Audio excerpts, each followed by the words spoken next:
All right, today's lesson, chapter 9.1. This is the intro lesson to polar coordinates.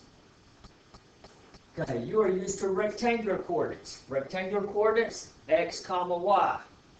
Polar coordinates are going to be r comma theta. Theta being your angle, r being your radius, your distance you're walking. Okay, to begin with, we have a fixed point O, which is called the pole, or the origin. The polar axis is a horizontal ray to the right of the pole. In other words, it's the same setup as our unit circle. We start from the positive x-axis. Number one, graph each point. We have the point P, which is 3, 120 degrees. So, you start standing at the pole or the origin. We're going to turn in the direction of the angle first. So, for this particular problem, we are currently standing right here at the pole, and we are going to turn and face 120 degrees. So we are still standing here, but we are facing this direction. Now, facing that direction, now we follow the radius of 3, which means walk 3 steps. So 1, 2, 3, that means we are right there. And we have plotted that point, that polar coordinate point. Next one, Q. The ordered pair is negative 2.5, pi over 2. All right, again, we are standing at the pole, at the origin. We're going to turn and face our angle, which is pi over 2, which means we're facing this way. But this time, the radius of negative 2.5 tells us to walk backwards 2.5. So we're facing this direction, but we're going to walk backwards and walk this way. So, walking backwards, 2.5 is going to put us about right there. And then the last one, R. Negative 1, negative pi over 3. Again, we are standing at the pole to start with. This time an angle of negative pi over 3 means actually go clockwise. Negative pi over 3, so I'm actually facing this direction. But again, I want to go backwards 1 step. So when I go backwards 1 step, it actually puts me right there. So that is the coordinates of that, or applying that point. So those 3 examples of graphing a point with polar coordinates.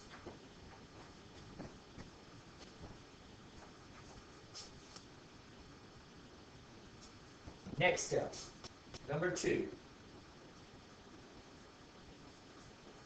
When you write your ordered pair in rectangular coordinates, x, y, there's only one way, one ordered pair, that will represent that point.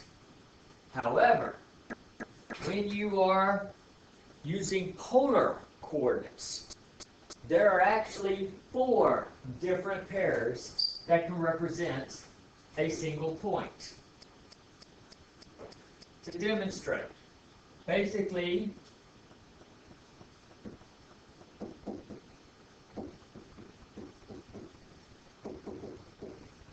you have your counterclockwise direction,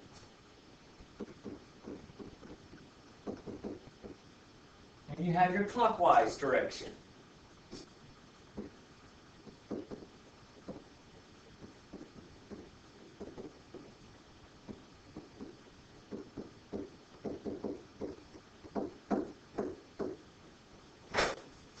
And then, once you turned and faced your direction, you can either walk forward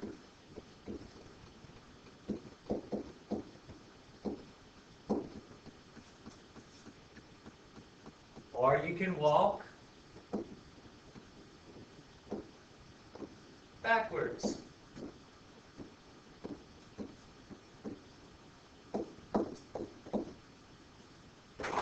So there's 4 different ways that you can represent each point. So number 2 here. Name those 4 different ways that we can represent point R. Now, that one's usually the most direct.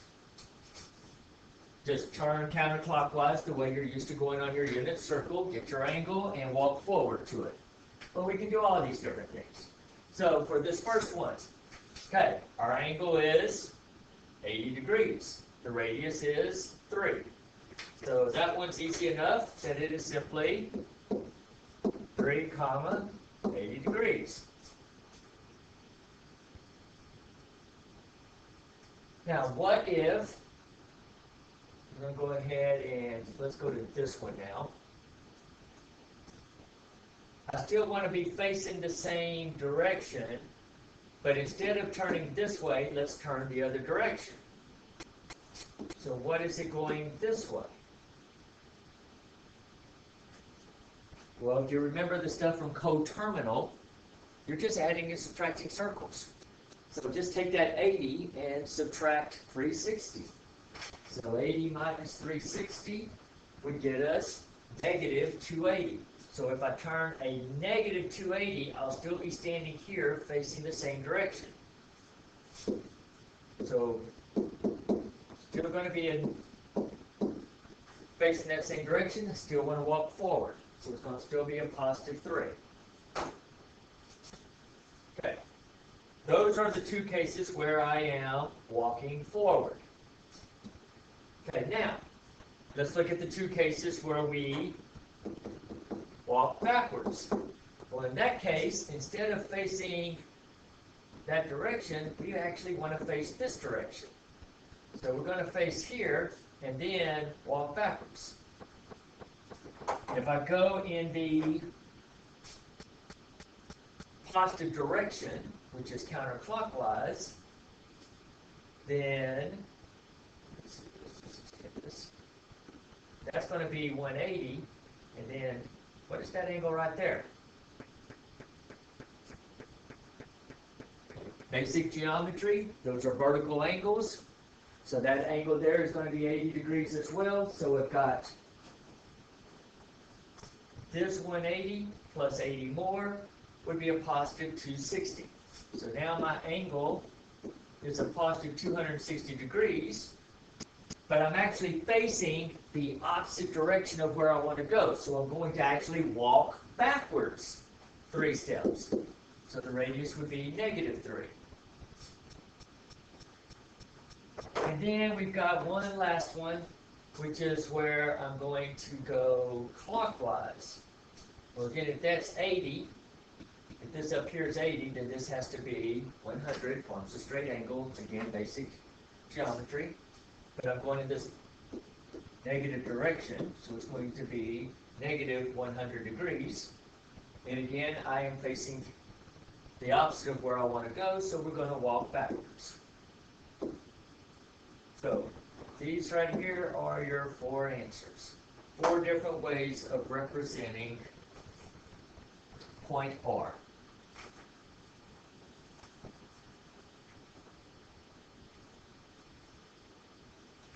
All right, as we flip the page, it wants us to graph the polar equation, and they just got some basic ones here, R equals 2. Okay, it doesn't tell us a theta. It just says find all the points where R is 2. So that's simply going to be 1, 2. It's going to be the entire circle, because it's all the thetas, just where R is 2.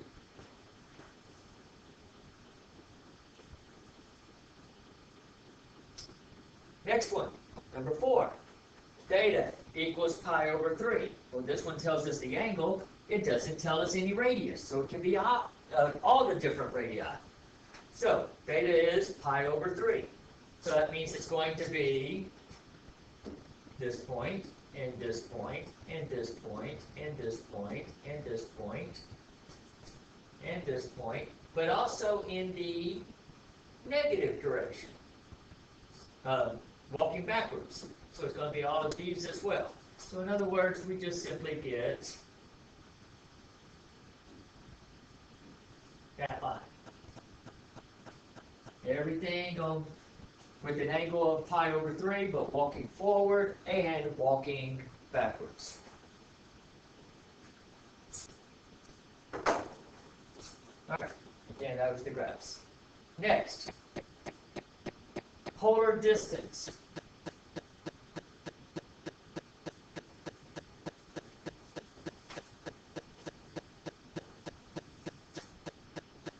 All right, your polar distance formula.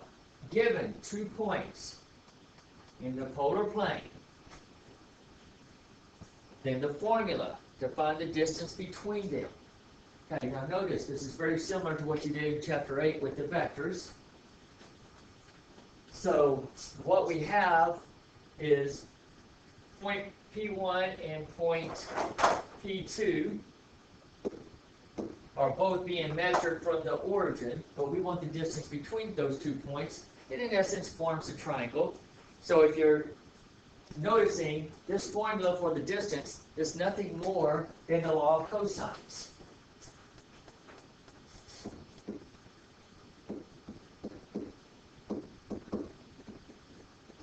That's all that really is. Your law of cosines was c squared equals a squared plus b squared minus 2ab cosine c. And instead of this being c squared, it's just d, so therefore it takes the square root on this other side. It's just simply the law of cosines. The only extra thing is that part right there for our angle, well, it's the difference in those two angles. So theta 2 minus theta 1.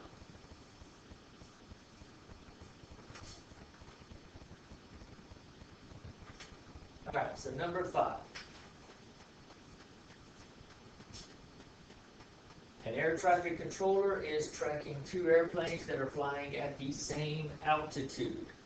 The coordinates of the planes are plane A at 5, 310 degrees, and plane B at 6, 345 degrees, where the directed distance is measured in miles. If regulations prohibit airplanes from passing within 3 miles of each other, are these airplanes in violation? So, in other words, we just want to know how close are they to each other. So what is the distance between them? So, our distance will be R1, distance equals the square root. R1, which in this case is 5 squared, plus the second plane's r, which is 6 squared, minus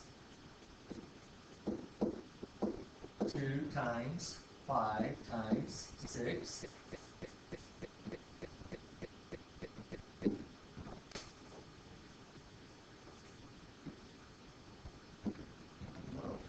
My board is not writing what I'm writing. So some problems.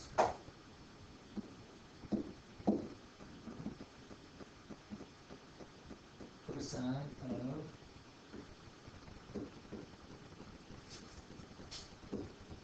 345 degrees minus 310 degrees. All right.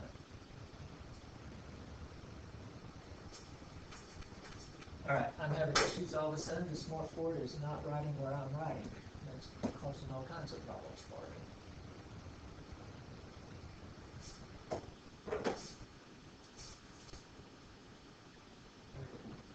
All right. Now, punch that out in your calculator, see what it tells you.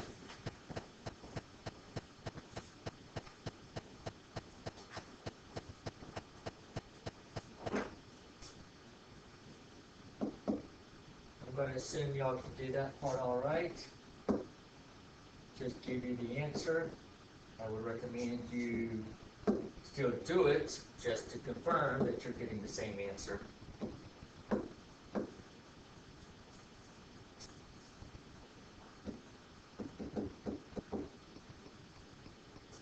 So, back to answering the question though. If regulations prohibit the airplanes from passing within 3 miles of each other, are these airplanes in violation? They are a distance of 3.44 miles apart, so the answer to the question would be no. Planes are not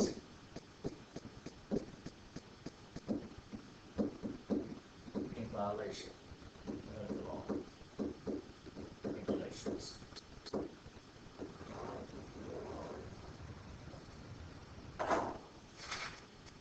And that is today's lesson. Intro lesson into polar coordinates.